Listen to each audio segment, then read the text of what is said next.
Rob, of course, back at home tomorrow, a slightly different one with it being an earlier kick-off for you, but obviously off the back of a game on Tuesday after you'd had kind of not a bit of action with postponements and stuff. How are the boys sort of feeling back end of this week?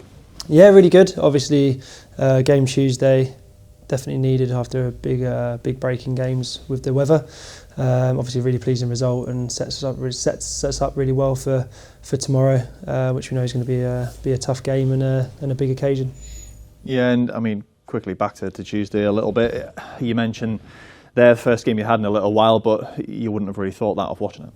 No, we've been working hard. It's not been ideal. Ian Skinner was brilliant, and we organised an in-house game against Ashington on Saturday, which helped get the lads some minutes, and then obviously set us up ready for Tuesday. And yeah, obviously trained Thursday, Friday now, ready for Saturday. So no, it's a testament to the lads, to their mentality to be able to get straight into the game. Could argue for the first 15-20 minutes we were a bit rusty, but I'd put that down to Rochdale being very good as well, and us just getting to grips with the game. But I think once we got to grips with it, we were excellent and sort of and got back on track with our performances and our rhythm and all the things we're asking from the lads. Yeah, and with obviously a good result and a good performance, with a few of the different faces starting who maybe haven't had as much time as they would have liked recently, they've staked a bit of a claim, and I imagine made yours, Louis and Mags's jobs a little bit more difficult for Saturday. Yeah, definitely. I think that's the hardest part of this job, and it's the one bit I don't enjoy, is having to sort of pick 11 lads out of the talented group we got. But on the flip side to that, though, there has to be a buy-in from the group that you might not play the first one, but the second, third and fourth you can always affect, and you can still come off the bench. So we're slowly getting that mentality right, and I think Tuesday was a prime example that it is a squad game regardless, and I never will come away from that. And you become part of the group, or you get cut away, and luckily at this place we've got everyone's part of the group and buying in, and that obviously tells when, no matter who the personnel is, we have every confidence that we can perform and sort of play out our game plan and play to our strength, our structure, and to our identity as well. Yeah, and looking to tomorrow, of course, the second time that you have played Halifax this season, obviously a goalless draw towards the beginning of the campaign, but in front of the TV cameras as well, like I mentioned, an early kick-off as well. Does that kind of change anything in terms of prep or anything like that, or is it literally just the time kind of shifting a little bit earlier? No, I think if anything, we're addressing the fact that because it's on TV, it doesn't change how we play. Looking back to the Oldham game, where maybe we got a bit carried away because it was on TV, trying to over-impress, but actually our strength is our group, our structure, and the way we play as a team. And obviously the sort of performance we want to put on is to show everyone what a fantastic group we have and the strength of us as a club as a whole. And that starts with us preparing as a team and continuing what we've been doing the last few weeks, which has been excellent.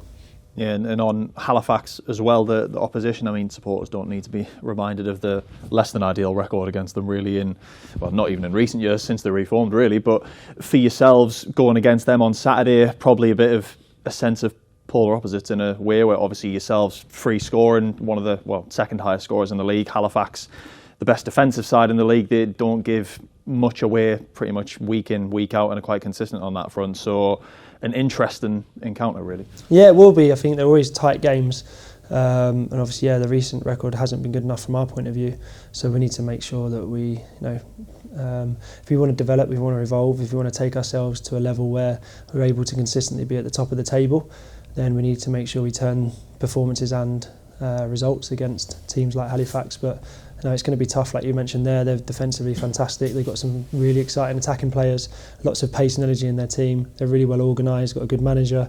So we know it's going to be a tough day and it's going to be a tight game, and we need to make sure that we dictate the play, we dictate the ball, because if we don't, then Halifax can make it really difficult for you. Yeah, and off the back of Tuesday in terms of sort of fitness, injury-wise and stuff, obviously Harrison got a start. I know some fans were sort of debating whether Archie had picked up a knock or anything like that. Obviously Tom unfortunately went off after half an hour or so as well. So what's the whole picture looking like for you at the minute? No, Bondi was always going to play in the trophy. He's been fantastic. Archie's got a few groans and niggles, but that's part of life, being a goalkeeper. I'm sure Archie will be absolutely fine. But no, Bondi was tremendous, and it just adds even more strength to our group. in terms of the goalkeeping department. Tommy, unfortunately, was fantastic when he was on the pitch. I thought he was our best player at the start of the game. He was a real bright spark, created lots of opportunities, and now he's tweaked his groin, so we'll just have to assess that as we go, see how bad it is. But yeah, that's unfortunate for him because he's really come out his shell, and he's been someone that I've been really pleased and proud of in the way he's reacted to myself coming in, and hopefully we'll see him, and sort of we saw a glimpse of how much of an impact he can have. Hopefully we'll see that again soon. Jordan Hunter just picked up a slight tweak in training last week, but he should be back for, if not the weekend, for the next week, so nothing too major there, and then the rest is as it was with injuries, so we just have to keep going. You know, strength is in the group and the squad, and like I've said, the one thing I've got every faith in these boys. It doesn't matter who goes on the pitch. You know, I'll back every single one of them each time.